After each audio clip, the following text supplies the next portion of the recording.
حضرت واصف علی واصف کہتے ہیں کہ جس پر کرم ہے اسے کبھی پنگا نہ لینا، وہ تو کرم پہ چل رہا ہے، تم چلتی مشین میں ہاتھ دو گے تو اڑ جاؤ گے۔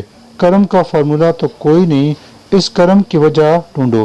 جہاں تک میرا مشاہدہ ہے، جب بھی کوئی ایسا شخص دیکھا جس پر رب کا کرم تھا، اسے عاجز پایا، پوری عقل کے باوجود بس سیدھا سادہ سا بندہ، بہت تیزی نہیں دکھائے دے گا، الجھائے گا نہیں، رستہ دے دے گا، بہت زیادہ غصہ نہیں کرے گا، سادہ سی بات کرے گا۔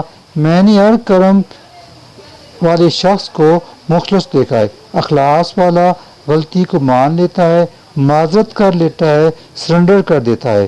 جس پر کرم ہوا ہے نا، میں نے اسے دوسروں کے لیے فائدہ مند دیکھا ہے۔ یہ ہو ہی نہیں سکتا کہ آپ کی ذات سے کسی کو نفع پہنچ رہا ہو اور اللہ آپ کے لیے کشادگی کو روک دے اور کرم نہ کرے۔ میں نے ہر صاحب کرم کو احسان کرتے دیکھا ہے، حق سے زیادہ دیتا ہے، جس کا درجن 13 کا ہوتا ہے، 12 کا نہیں۔